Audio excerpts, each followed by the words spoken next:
দর্শক, দল সাজাতে ব্যস্ত বাংলাদেশ ক্রিকেট বোর্ড। নিজেদের চিরচেনা কন্ডিশনে এবার খেলতে নামবে টাইগার বাহিনী। তবে কেমন হবে বাংলাদেশের সেরা একাদশ, চলুন সেটাই জেনে নেওয়া যাক। দর্শক, 2027 সালের আইসিসি ক্রিকেট বিশ্বকাপকে সামনে রেখে এখন থেকে নিজেদের প্রস্তুতি শুরু করে যাচ্ছে বাংলাদেশ ক্রিকেট জাতীয় দল।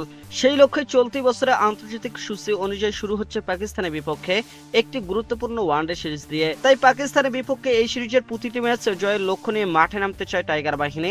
ইতিমধ্যে পাকিস্তান দল তাদের 15 সদস্যের স্কোয়াড নিয়ে ঢাকায় পৌঁছেছে। রোববার ঢাকায় পা রাখার পর তাদের অভ্যর্থনা জানায় বাংলাদেশ ক্রিকেট বোর্ড বিসিবি। ফুল দিয়ে বরণ করে নেওয়া হয় পাকিস্তান দলকে। সামাজিক যোগাযোগ মাধ্যমে বিসিবির এক পোস্টে লেখা হয়, বাংলাদেশের স্বাগতম।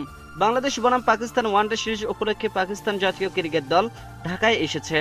এদিকে সিরিজের আগে কিছুটা সমস্যায় পড়েছে বাংলাদেশ টিম ম্যানেজমেন্ট, কারণ স্কোয়াডের সুযোগ পাওয়া বেশিরভাগ খেলোয়াড়ই বর্তমানে দারুণ ফর্মে রয়েছেন। ফলে প্রথম ম্যাচের একাদশ ঠিক করা কিছুটা কঠিন হয়ে দাঁড়িয়েছে তাদের জন্য। তবুও সাম্প্রতিক পারফরমেন্স এবং দলের ভারসাম্য বিবেচনায় প্রথম ম্যাচ কেমন হতে পারে বাংলাদেশের সেরা একাদশ, চলুন সেটাই জেনে নেওয়া যাক। ওপেনিং জুটিতে দেখা যেতে পারে তরুণ ব্যাটার তানজিদ হাসান তামিম এবং অভিজ্ঞ বাঁহাতি ব্যাটার সৌম্য সরকারকে।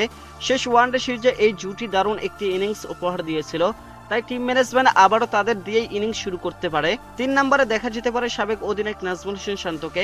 যদিও তিনি সাম্প্রতিক সময় খুব একটা ভালো ফর্মে নেই, তবুও এই গুরুত্বপূর্ণ জায়গাটি এখনো তার জন্যই বরাদ্দ রয়েছে। 4 নম্বরে দলের বড় ভরসা হিসেবে থাকবেন তরুণ ব্যাটার তৌহিদ হৃদয়, যিনি ইতোমধ্যে বেশ কয়েকটি ম্যাচে দায়িত্বশীল ইনিংস খেলায় নিজেকে প্রমাণ করেছেন। 5 নম্বরে উইকেট কিপার ব্যাটার হিসেবে থাকবেন লিটন কুমার দাস। তার ব্যাটিং দক্ষতা এবং অভিজ্ঞতা মিডল অর্ডারে গুরুত্বপূর্ণ ভূমিকা রাখতে পারে। 6 নম্বরে অধিনায়ক হিসেবে খেলবেন মেহেদী হাসান মিরাজ। ব্যাট ও বল দুবিভাগে সমান পারফরমেন্স করে দলকে জয়ের পথে এগিয়ে নিতে চাইবেন তিনি। দর্শক, 7 নম্বরে দীর্ঘদিন পর আবারও জাতীয় দলের সুযোগ পেতে পারেন আফিফ হোসেন ধ্রুব। তার অলরাউন্ডার পারফরমেন্স দলের ভারসাম্য বাড়াবে। 8 নম্বরে দেখা যেতে পারে তরুণ লেগ স্পিনার রিশাদ হোসেনকে। তিনি সাম্প্রতিক সময় বোলিং করে নজর কাটছেন। দর্শক, বোলিং বিভাগে থাকবেন অভিজ্ঞ পেসার মোস্তাফিজুর রহমান তাসকিন আহমেদ। তাদের সঙ্গে তৃতীয় বোলার হিসেবে খেলতে পারেন তানভীর ইসলাম। তবে দল যদি অতিরিক্ত পেস অপশন চায় তাহলে সুযোগ পেতে পারেন শরীফুল ইসলাম। সবকিছু মিলিয়ে সম্ভাব্য এই একাদশ নিয়ে আগামীকাল 11 তারিখ মাঠে নামতে পারে বাংলাদেশ ক্রিকেট দল। ঘরের মাঠে শক্তিশালী পারফরমেন্স দেখিয়ে সিরিজ জয়ের মধ্য দিয়েই বিশ্বকাপের প্রস্তুতির পথে হাঁটা শুরু করতে চায় টিম টাইগার্স।